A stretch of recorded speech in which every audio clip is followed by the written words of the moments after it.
시간을 아끼기 위해서 계속 세 번째 강연으로 이어가겠습니다. 우리 강연 맡으실 우리 교수님, 논찬하실 교수님 앞으로 나와주시기 바랍니다.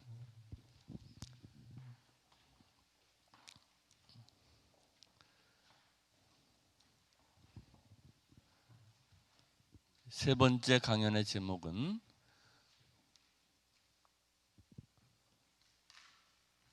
어쩌면 이 강의 오늘 심포지엄의 하이라이트와 같습니다.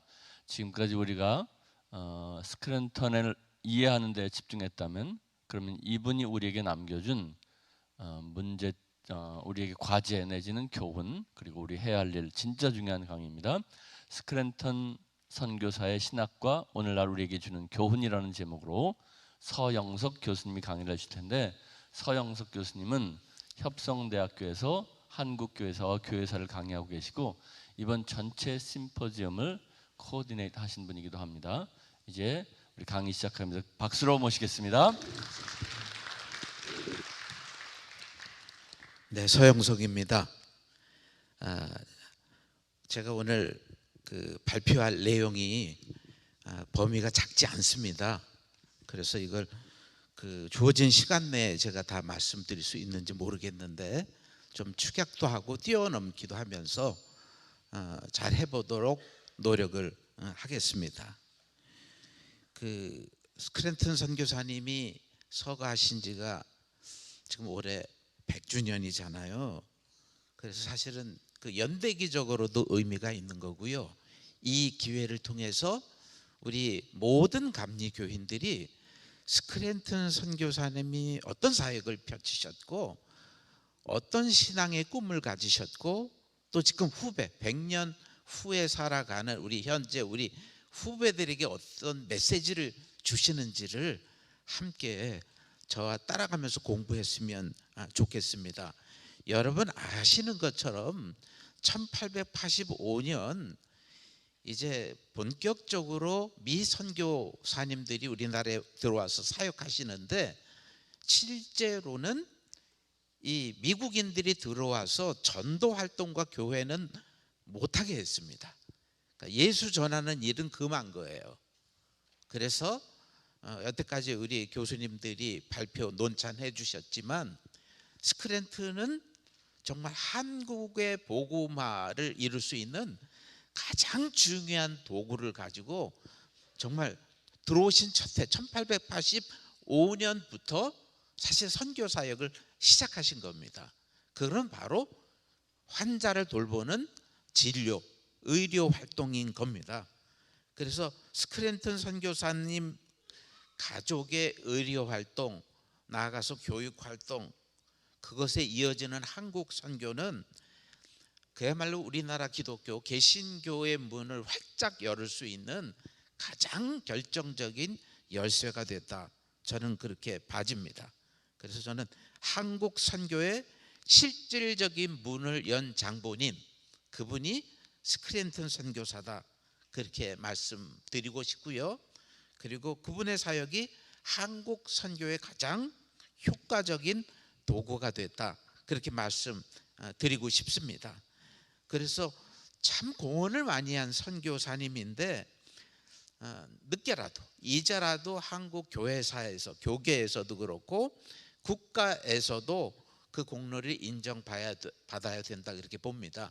실제로 보훈처 국가에다가 우리 스크랜턴 선교사님이 대한민국 건국에 공헌한 공헌자라고 하는 추서를 지금 올린 상태에 있어요.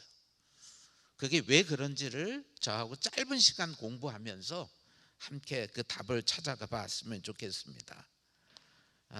먼저 스크랜턴의 신학사상을 조금 정리해서 말씀드리고 오늘날 우리 감리교회 교인들에게 주는 교훈을 좀 생각해 보려고 합니다. 여러 가지로 나눌 수 있는데 제가 몇 가지로 정리했습니다. 그 첫 번째가 통전적 선교신학이다, 이렇게 제목을 붙였는데요. 의료 활동을 통해서 최초로 한국 선교를 시작했고 효과적인 사역을 펼칠 인물이 바로 스크랜턴 선교사님입니다 하는 겁니다. 아직 기독교 선교가 활성화되지 않을 때, 아직 외국인들에 대한 거부감이 있을 때, 그때 바로 치유와 돌봄 사역으로 이제 백성들을 섬긴 분이 바로 스크랜턴 선교사예요. 그래서 정동에다가 선교 기지를 만들고 여기에서 가난하고 소외된 사람들, 일반 백성들에게 다가가면서 그야말로 선한 사마리아인의 사랑을 실천해냈던 분입니다. 그리고 이 일이 일단 성공을 하니까 여기에서 그치지 않고 더 효과적인 활동을 위해서 여기 또 아연 교회, 이 애호계 지역, 그리고 이 남대문 지역, 그리고 동대문 지역에 시약소를 설립하게 된 거고요.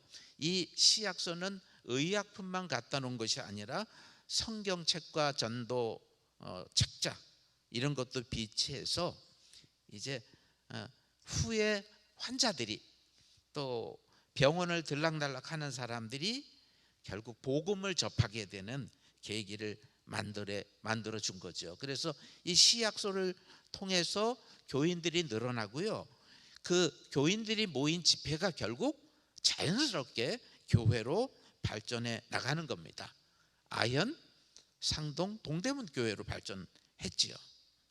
근데 알렌 선교사 아까도 좀 언급해 주셨는데 좀 얘기를 해야 될 것 같아요. 비교를 해야 됩니다.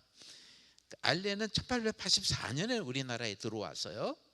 미국 공사관의 공의의 자격으로, 물론 장로교 선교사지만, 그래서 활동을 했는데 특별히 민혁잉이라는 그 숙구파의 아주 거두를 살리셨기 때문에, 그렇기 때문에 국왕과 정부의 도움을 또 엄청난 총애를 받고 광해원, 곧 이름 바꾼 제중원의 사역을 하고 있었던 겁니다. 왕의 특별한 총애를 받으면서 그 병원을 하고 있었는데, 그 알렌은 조선 정부의 변화가 있기 전까지, 어떤 정책의 변화가 있기 전까지는 뭐 전도하거나 예배하거나 뭐 성찬하거나 교회 세우는 구체적인 활동은 하지 않는 것이 현명하다고 그렇게 믿고 그렇게 강조했어요. 그래서 후임 들어온 선교사들에게 그렇게 가르쳤어요. 야, 조심해. 딴 거 하지 말고 그냥 의료 사역만 해라. 이렇게 얘기했는데 스크랜턴은 동의하지 않았던 거예요. 물론 그 상황을 인정한다 하더라도 스크랜턴의 이 마음의 가장 중심에는 조선 사람들, 그때 한국 백성들에게 예수 전하는 일이에요. 그렇기 때문에 이 알렌의 병원에서 한 달 만에 뛰쳐나와서 정동에서 자기 병원을 시작합니다. 그리고 결국 그 이듬해는 시병원으로 이제 국왕의 그 시혜를 받아서 시병원이라는 이름이 생겨졌거든요. 다시 말하면 성교의 역량을 갖출 수 있는 민간 병원으로서 이제 자리 잡게 되는 거고, 1885년 9월 10일부터 본격적인 의료 사역을 실천했는데, 가난한 사람들, 어려운 사람들을 마다하지 않고 아주 헌신적으로 치료하고 사역을 했던 분이죠. 그래서 어떤 때는 진료 약값 받지도 않고요, 버려진 사람들에게는 오히려 생활비까지 부담하는 일들로 이어지게 됩니다. 그래서 애옥의 남대문, 동대문 지역의 시약소를 통해서 그 의료 활동을 더 확대 전개해 나가게 되고, 그것이 그냥 스크랜턴의 민중 사랑인 거예요. 이것이 결국은 의료 사업을 통해서 한국이 선교의 문이 열려지는 결정적인 계기를 만들었다는 겁니다. 그래서 스크랜턴이 선교국 본부에 쓴 편지 여러 구절에서 어떤 얘기가 나오냐면, 지금 한국에서 저와 의료인들이 활동하는 것이 한국 선교의 문을 열고 있습니다. 그렇게 보고하고 아주 확신하고 있어요. 그런 의미에서는 스크랜턴의 첫 사역 의료 활동은 한국인의 마음을 얻었던 일인 거고요, 복음의 기반을 다진 거라고 보고요. 두 번째로는 스크랜턴 선교사는 구령열을 가진 뜨거운 목회자였고 선교사였어요. 그래서 저는 복음의 기반을 둔 구령년을 가진 그 목회 신학이라는 타이틀을 잡았는데, 어쨌든 질병 치료하면서 단순히 질병 치료가 아니라 영혼 치료, 곧 예수 전하는 것이 목표였고요. 스크랜턴 선교사님의 후반기 사역은 그 의료 선교가 아니라 이제 뭐 목사, 선교사, 장로사, 선교 관리자, 그냥 전도인으로 바뀝니다. 후반 사역이. 그 얘기는 한국인들의 영혼을 구원하는 일에 모든 것을 바쳤다 하는 것을 보게 되죠. 그 2차 한신년 후 한국에 다시 돌아와서 1892년부터는 사역의 범위가 엄청 넓어집니다. 서울 동대문, 상동, 뭐 아이언을 중심으로 목회하면서 그 이후에는 선교 관리자로 이쪽 남쪽 북쪽 다 다니면서 선교 여행을 하고요. 가는 곳마다 세례 주고 또 교회가 일어나는 아주 효과적인 전도 사역을 하게 됩니다. 그것도 혼자가 아니라 어머니 모시고요. 메리 스크랜턴 여사 모시고 또 매서인이나 전도 부인들을 양성해서 지방에 투입하기 시작합니다. 그래서 이 1892년 3년 이후에는 실질적으로 복음이 이 땅에 두루 퍼지는 놀라운 일들이 일어나게 되죠. 그래서 경기도 남부 지역, 심지어는 충청도 지역까지 전도하면서 교세를 넓혀 나가게 됐다고 하는 거고, 또 하나는 스크랜턴 선교사는 결국 한국인들이 은혜를 받고 또 복음을 받아들여서 스스로 자립하고 전도하는 교회로 남기를 원했던 거예요. 다시 말하면 토착 교회가 성공돼서 한국인들이 복음화에 앞장서는 것을 지원했고, 그런 마음을 가지고 있었어요. 그러니까 결국 한국인들이 그 한국의 교회를 완성해야 된다 하는 생각을 가지고 그 빨리 한국이 선교 자립을 해야 되겠다는 생각 가지고 힘씁니다. 세 번째는요, 제가 제일 강조하고 싶은 것 중에 하나인데, 고난을 극복하면서 희생하면서 나타나는 십자가 신학을 얘기하는데, 그냥 그야말로 성경에 나오는 예수님이 가셨던 십자가의 길, 그 길을 스크랜턴 선교사가 따라갔어요. 그리고 한국 선교 사역에 임했습니다. 신앙의 명문가에서 자라난 스크랜턴, 미국 클리브랜드에서 개업의로 활동했던 분, 그러니까 편안하고 안락하고 돈 많이 벌고 즐겁게 살 수 있었던 사람임에도 불구하고 세상이 바라던 명예, 부, 세상의 즐거움, 이거 내려놓은 겁니다.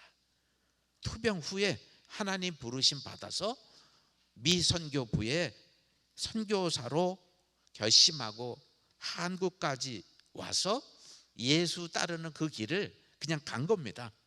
특별히 스크랜턴이 한국의 개척상 선교사로 들어온 거는 그냥 고난의 십자가를 졌다, 그렇게 봐야 돼요.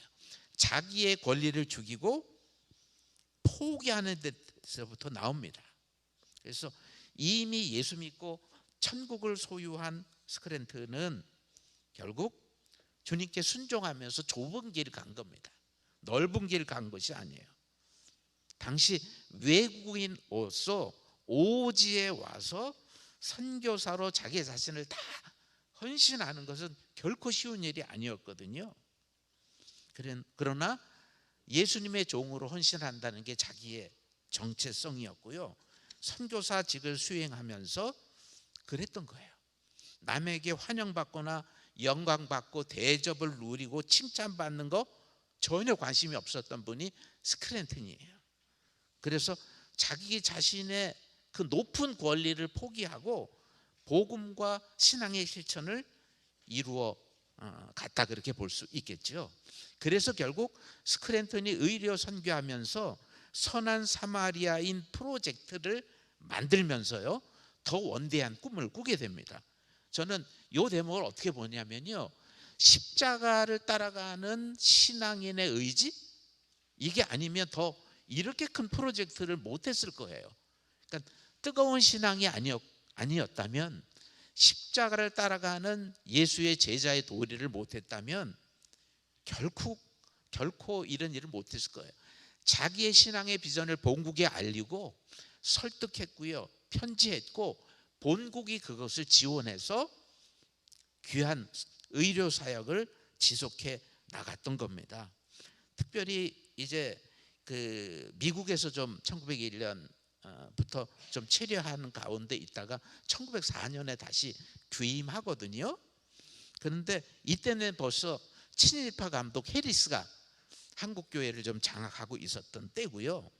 또 한국이 1905년부터는 선교위원회로 습격돼 있었어요. 근데 장로사로서 선교 주관자로 제일 고참 선교사로서의 역할, 이것을 다 해야 되는데 스크랜턴과 관계가 좋지를 않았던 거예요. 그래서 미 선교부 본부에 있는 그 레오나드 총무에게 여러 번 도움을 청했거든요. 근데 오히려 자기의 청은 묵살당하고 해리스 감독의 편을 들었던 겁니다. 그래서 점점 자기의 입지와 상황이 어려워졌고, 미국 선교 본부나 또 같이 일하는 주한 그 미국 선교사들 대부분도 스크랜턴 편을 들지 않고 감독 편을 지지했던 겁니다. 그래서 낙담, 깊은 실망감, 그래서 연회 때에 1907년 6월 14일 선교사직을 사임하고 감리교를 떠나는 아픔을 맞게 됩니다. 저는 이번 원고를 준비하면서도 그렇고 오늘 아침에 일찍 일어나서 다시 한번 원고를 보면서 눈물이 나더라고요. 저는 그냥 줄줄 눈물이 나요. 특별히 선교사 사직 부분, 그리고 이 어려운 길을 가신 그분을 보니까 제가 눈물이 나고 반대로 회개가 나오는 거예요. 지금 너는 뭐 하고 있냐? 첫 복음을 전해준 우리 선교사는 정말 예수 잘 전했고 그거 따라갔는데, 그 십자가를 따라갔는데 너희는 뭐 하냐? 서영석 목사는 뭐 하냐 하는 그런 음성을 오늘 아침에 제가 이거 좀 리뷰하면서 그런 생각이 들었어요. 뭐 다른 감리교 선교사들도 상동교회에서 활동하는 청년들, 상동파들 때문에도 저 스크랜턴을 싫어했고요. 뭐 강화도에서 성공회 감리관에 충돌이 있었는데도 여기에 대한 어떤 잡음 후유증 때문에 상당히 스크랜턴은 어려운 상태였다 하는 겁니다. 근데 저는 좀 시간이 들어서 이 얘기는 좀 해드려야 될 것 같아요. 아까 김치성 박사님이 아주 정확하게 지적해 주셨는데 저는 조금 그거와는 반론을 펼치고 싶은 거예요. 아까 성 박사님도 그런 얘기를 하셨지만 스크랜턴의 사임이요, 저는 한국 선교의 열망이 식은 것이 절대 아니라고 보고요, 한국인을 사랑하지 않는 것도 아니라고 보고, 봉사정신이 떨어져서도 아니라고 저는 봅니다.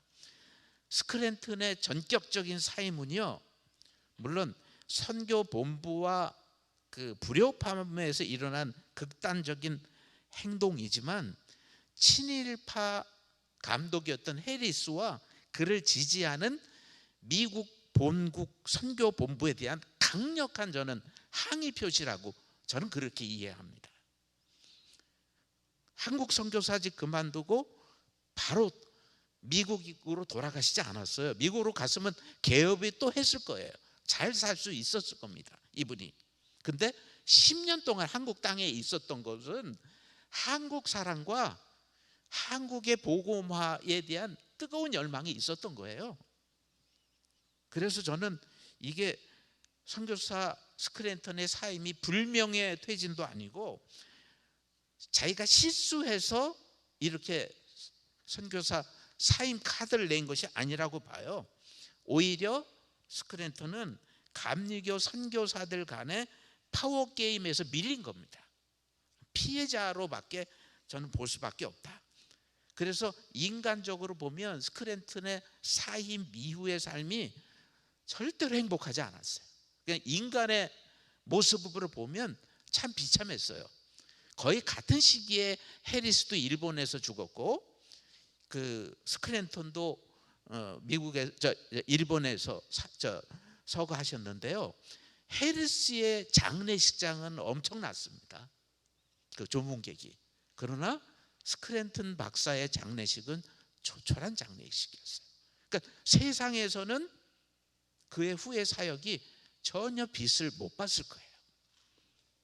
그러나 저는 스크랜턴은 그야말로 정의로운 선교사였고 강직하고 바른 길을 가려고 했던 인물이었기 때문에, 그렇기 때문에 한국 교회의 복음화를 일으키느라 수고하는 것이 숲으로 돌아간 것, 아마 이렇게 느꼈을지는 모르겠어요. 그러나 선교사 사직은 스크랜턴의 마지막 저항이었다. 다시 말하면 자기는 온전한 감리교 선교사로 남고 싶었기 때문에 나는 사인 카드를 던졌다고 그렇게 재해석하고 싶습니다. 저는. 그리고 교육신앙, 이것도 사실 제가 말씀드리면 너무 많은데 스크랜턴의 업적 중에 제일 큰 것은요, 교육시키는 일이었거든요. 젊은이들을. 그래서 인재 양성을 시킨 거예요. 그리고 그 국가의 그 지도자들을 만드는 것뿐만 아니라 전덕기가 목표하는, 이제 스크랜턴의 후임이죠. 전덕기의 이 상동파의 민족 운동은 이건 한국 교회뿐만 아니라 우리나라 대한민국의 민족 운동사에 어마어마한 발자취를 남깁니다. 그러나 그 동기는 결국 스크랜턴 박사님이 주신 거예요. 스크랜턴 목사의 헌신적인 믿음 생활, 다시 말하면 교육 활동이 이제, 그리고 언행일치의 모습이 상동교회에 출입하는 교인들이 본받았고, 또 이제 거기에 있는 젊은이들이 진실된 신앙인뿐만 아니라 애국자가 된 거예요. 그래서 전도자, 목회자로 성장한, 예를 들어서 노병일, 이은승, 전덕기, 김진호, 또 을미 의병장으로 투신했던 전도사 구현영, 이분은 총사령 당한 분이에요, 일본 놈들에게. 그리고 3.1운동 때 3.1운동 대표 역할을 했던 이필주 목사님, 또 구국항쟁을 벌인 이회영, 이동영, 헤이그 특사로 부임해서 일했던 이준, 다 상동파 인물들이고, 이거는 스크랜턴의 하나님 사랑과 나라 사랑의 정신을 이어받았기 때문에 전 그렇다고 봐집니다. 특별히 스크랜턴이 1904년에 귀임해서 7년의 감리교 선교사직을 사임했는데, 이때가 가장 항일투쟁을 많이 할 때였고요, 저항운동을 심하게 할 때이고, 스크랜턴 목사님이 목회하는 상동교회 한복판에서 이루어진 겁니다. 특별히 전덕기라고 하는 인물이 어마어마한 일들을 하죠. 전덕기는 스크랜턴이 믿음으로 낳은 아들이에요. 다시 말하면 스크랜턴의 사상을 그대로 전수받은 사람이 전덕기 전도사, 전덕기 목사입니다.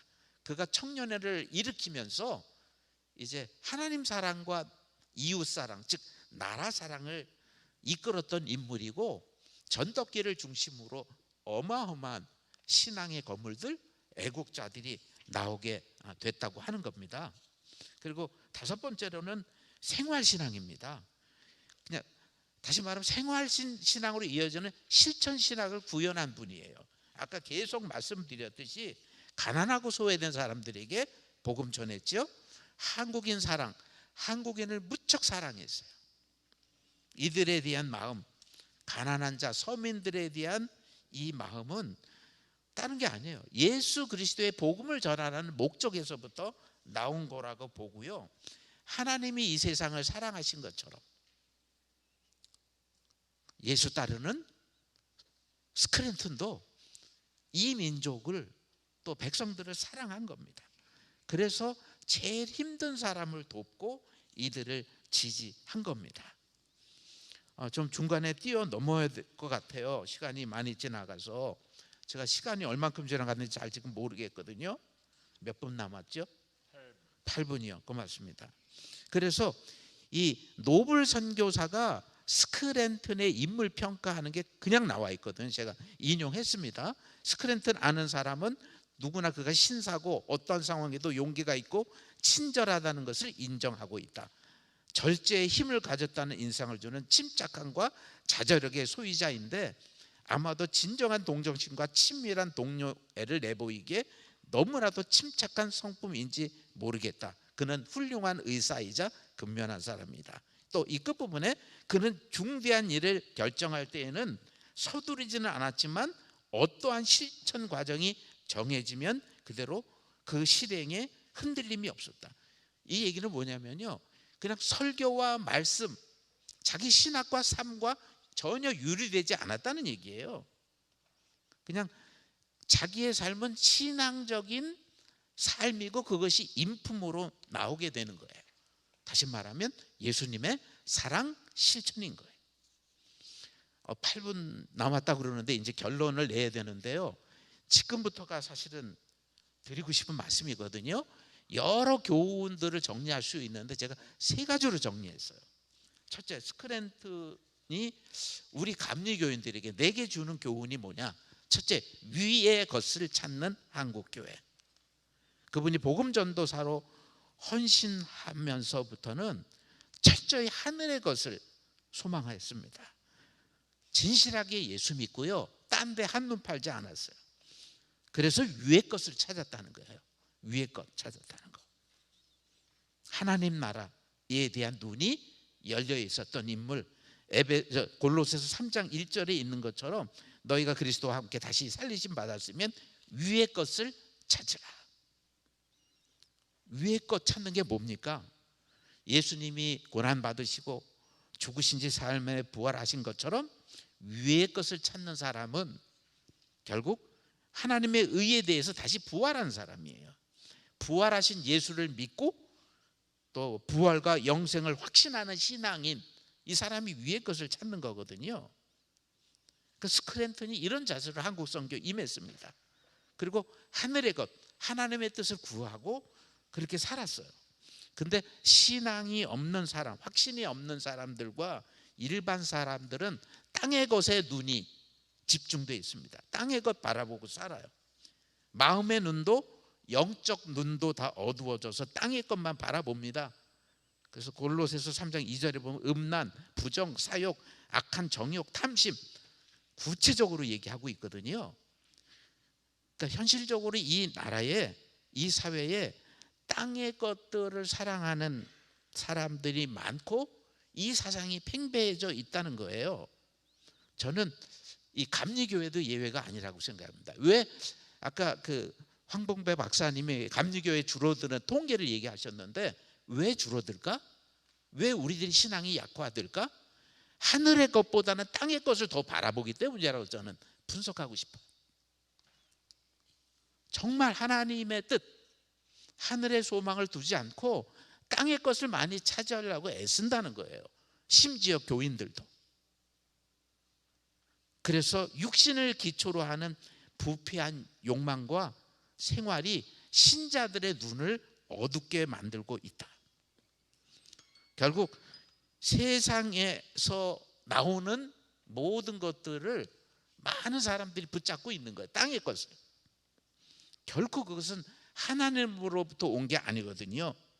그래서 이 세상을 쫓아온 사람들은 땅의 것을 생각하기에 위의 것을 바라보지 못하고 예수님을 사랑할 수 없게 된다는 거예요. 스크랜턴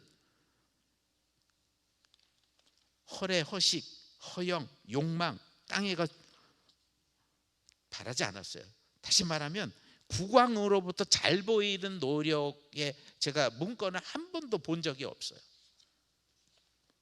출세해서 자기 명예를 높이고 인정을 받으려는 그런 노력을 안 했거든요. 그냥 몸으로 복음 전한 거예요. 복음에 기초한 십자가의 길을 그냥 갔고요. 사람들에게 좋은 평가를 받으려고 애쓰지 않고 전도자의 사명을 다했고 의로운 십자가의 길을 그냥 걸어간 거예요. 삶 자체가. 그래서 누구보다도 스크랜턴은 신앙에 기초한 원칙과 지조를 지킵니다. 그리고 보이지 않는 세계도 그에게는 현실로 바꾼 거예요.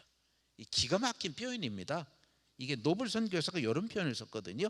보이지 않는 세계도 스크랜턴은 현실로 바꾼다. 천국을 이 땅에 심는다는 거예요. 어마어마한 얘기거든요. 지금 우리가 이렇게 하고 있는가? 잘 먹고 잘 사는 거 귀담아 두지 않았고, 세상의 행복 취하지 않았고, 정말 귀한 것을 위해 사셨어요. 그래서 신앙의 진리를 그리고 실천한 스크랜턴은 사임이 어떻게 보면 개인적으로 불명예죠. 선교사직 사임이. 그러나 그 사람은 그렇게 보지 않았을 가능성이 많아요. 스크랜턴 선교사는 복음을 전하다가 바르게 사역을 펼쳤는데 지금 상황이 그렇지 않아. 이때 감리교를 떠나는 것이 오히려 본인의 신앙과 양심을 지키는 거라고 저는 충분히 봤을 거라고 재평가하고 싶습니다. 그래서 더 이상 한국에서 감리교에 남아서 선교사직 수행하는 것보다 더 높고 더 넓게 봤습니다. 이것은 결국 스스로 의롭고 외로운 길을 가셨다는 얘기예요. 영생이신 주님과 함께 갖는 외로운 길. 그러나 그거는 천국으로 가는 길이었어요. 이게 스크랜턴 사역에 고스란히 남아 있습니다. 두 번째로는 복음의 능력과 생명력의 회복입니다. 예수님의 복음의 능력을 확신했고요. 그것을 전했고, 그리고 전도의 열매도 맺었습니다. 그래서 한국인들 모두가 복음을 듣고 예수를 영접하는 천국 백성이 되기를 소망하고 그런 활동을 했어요. 1901년에 부활도리가를 본인이 작시해서 부르게 했거든요. 이 부활도리가에 그냥 나와 있어요. 제가 인용한 거 여러분 읽어 보시면 됩니다. 결국 예수님을 영접한 스크랜턴이 정말 소명받은 선교사로서 십자가 지면서 전도와 봉사 감당하고요, 영원한 부활의 복이 있음을 믿고 흔들리지 않은 선교사였다. 사직해서 흔들린 게 아니라, 저는 사직해서 흔들리는 거 아니라 사직해서 온전한 신앙을 지켰다고 그렇게 다시 재평가하고 싶습니다. 그래서 저는 스크랜턴 목사님의 사역은 너희들 복음 열심히 믿어서 천국 백성이 되고 정말 진정한 교인이 되라는 메시지를 주시지 않았나 그렇게 생각이 됩니다. 여러분, 아직도 수많은 교회가 우리나라에 존재해요. 많은 교인들이 존재합니다. 그러나 복음이 사람을 완전히 변화시킨다는 확신이 떨어져 있어요. 그리고 많은 사람들이 편하게 예수 믿으려고 합니다. 그래서 이 시대, 이 땅 그리스도인들에게 가장 큰 아픔이 있다면 복음의 능력을 잊어버린 거고요. 우리는 그 잃어버린 복음의 능력을 이제는 회복해야 된다고 봐야 됩니다. 마지막 그 실천적인 삶, 이 생활신앙 얘기하면 계속 드린 말씀이에요. 실천적 신앙의 삶을 산 분이 스크랜턴이었는데 그 모든 활동에서 나타나는데 지금 우리는 어떠냐 하는 겁니다. 기독교인 목회자들의 신뢰가 점점 허물어져 갑니다. 한국 교회나 기독교인들에게서 가장 큰 문제는 그야말로 믿음과 삶의 괴리예요. 믿음과 삶의 불일치거든요. 그래서 세상 사람들이 기독교를 비판하는 내용이 아주 분명합니다. 세상 사람들이 기독교의 교리와 신앙 고백을 비판하는 게 아니에요. 예수 믿는 기독교인들의 생활 신앙이 없다는 걸 비판하는 겁니다. 그래서 이 시대 기독교가 세상을 향해서 보여줘야 될 것은 실천하는 신앙의 삶이라고 저는 보는 거고, 한국 기독교는 생활 신앙이 절실히 요구된다 그렇게 봅니다. 이제 정리합니다. 스크랜턴 선교사님, 그는 적극적인 선교를 한 분이에요. 사람들의 마음을 사로잡는 치료와 헌신하신 분입니다. 한국인들에 대한 무한한 사랑을 베푸신 분이에요. 하늘나라 복음을 강력하게 전했던 구령열이 있었던 전도자입니다. 생활신앙으로 그것을 보여줘서 후대 한국인들에게 전수시켰어요. 근데 지금은 오늘날 우리 한국 감리교회는 한계 상황에 전 있다고 봐요. 그래서 이 우리의 지금의 한계 상황은 스크랜턴이 행했던 선교 사역의 자세와 활동이 치료제가 된다고 저는 그렇게 믿고 싶습니다. 스크랜턴을 우리들이 본받는다? 그것은 우리 한국 감리교회가 달라진다는 거고, 내가 신앙적으로 새로워지고 부흥된다는 얘기라고 봐집니다. 그래서 우리는 먼저 이제 찾아가는 선교해야 되고요, 스크랜턴이 간 길처럼 직접 몸으로 보여주는 선교해야 되겠고요, 사람들을 감동시킬 수 있는 선교가 필요합니다. 그야말로 한국 감리교회는 다시 선한 사마리아인의 프로젝트를 시작할 때가 됐다, 그렇게 봐집니다. 이분의 통전적인 선교 자세, 민족을 품는 뜨거운 사랑, 흔들리지 않는 복음의 무장, 그대로 우리들이 전수해야 되리라고 생각이 됩니다. 이 선교사님 소천하신 지 100주기 돼서 우리들이 이 모임을 갖는 것은 우리가 배우고, 1907년에는 한국 감리교회에서 스크랜턴을 밀어내 버렸지만 지금은 우리는 스크랜턴을 맞아들여야 된다고 저는 봅니다. 스크랜턴의 삶, 신학, 이것이 우리에게 엄청난 교훈이 된다고 보고, 다시 약진하는 감리교회에 결정적인 전 치료약이 된다 생각이 됩니다. 이만 마치도록 하겠습니다.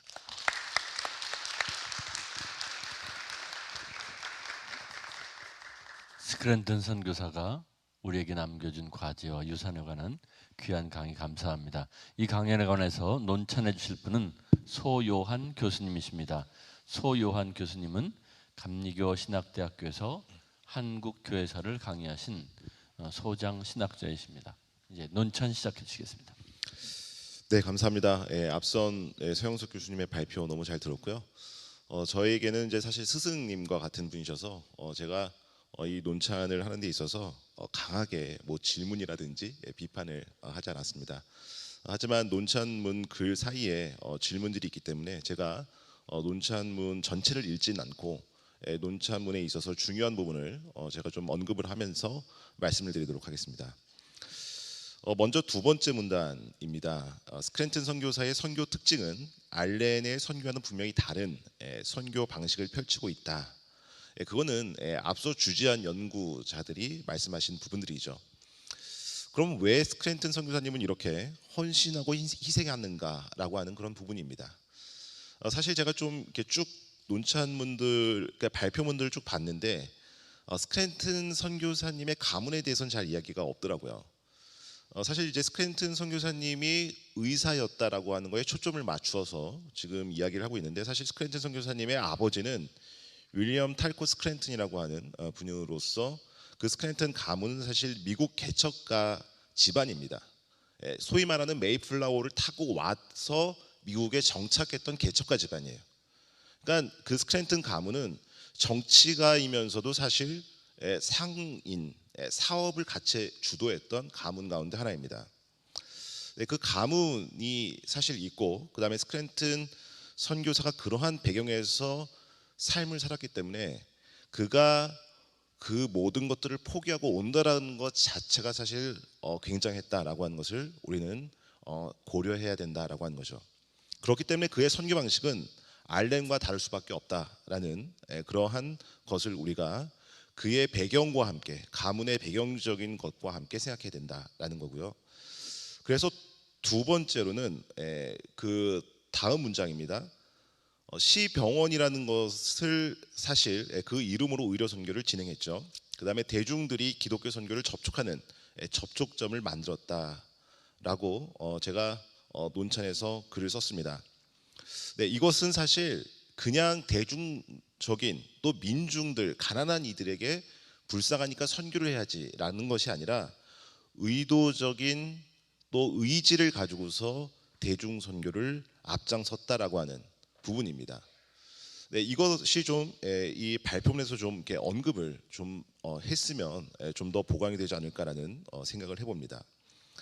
자, 이게 왜 중요하냐면 이러한 선교 때문에 사실 전덕기 목사를 전도할 수 있었고, 그 전덕기 목사가 남대문에서 복음을 전할 때 전덕기 목사의 메시지를 들은 인물이 바로 이시영 선생입니다. 그렇기 때문에 그 민중을 향한 선교라고 하는 것은 거기서 끝나는 것이 아니라 굉장히 의지를 가지고서 스크랜턴 선교사가 선교를 했고, 그 선교의 영향들이 연결되고 있다라고 하는 점들을 우리가 함께 살펴봐야 된다라는 겁니다. 그 다음에 좀 더 내려오셔서 맨 끝에 이제 십자가 신학과 헌신적 활동을 구현한 인물로 분석했다. 그 서영석 교수님께서 잘 말씀하고 계시는데, 스크랜턴 선교사가 한국에 의료 선교를 하는 근본적인 이유는 뭐냐라는 것이 사실 그의 사상에서 굉장히 잘 드러나고 있다라고 생각을 합니다. 그는 복음이 가지고 있는 그 구원의 사상의 핵심을 의료 활동이라고 하는 것하고 너무나 잘 매칭을 시켰어요. 그러니까 의료 활동을 하는 것 자체가, 그가 의료 활동을 하는 그 이유가 바로 복음이라고 하는 것이 그에게 있어서 영혼의 치료와 구원뿐만 아니라 영육적인, 여기서 보면 아까 전에 전인격적인 통전적인 치료라고 말씀하셨는데, 전인격적인 선교 활동을 시행했다라고 하는 것을 우리가 분명히 알 필요가 있다라는 사실입니다. 그리고 이제 마지막 5번째입니다.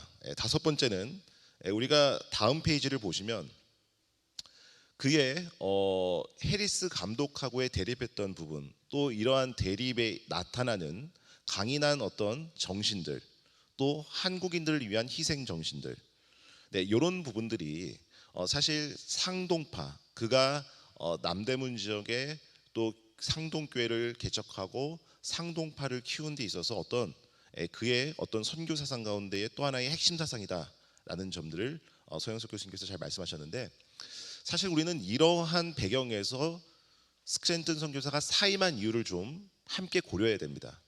우리는 아까 전에도 우리가 이야기를 했지만, 스크랜턴 선교사가 사임한 이유는 개인적인 어떤 친일파의 해리스 감독과 대립적인 차원에서 사임을 했다. 그런 차원이 아니라 사실 스크랜턴 선교사는 그가 키웠던 전덕기 목사, 그 다음에 이시영 선생, 상동파라고 하는 그 그룹이 자기와 함께 있었어요. 즉 해리스 감독을 대체한다라고 하는 것은 상동파를 대표하는 스크랜턴 선교사가 대립한다라고 하는 전체적인 의미로서 우리가 함께 봐야 된다라는 사실입니다. 그런 부분들을 우리가 좀 생각하면서 논찬을 마치도록 하겠습니다.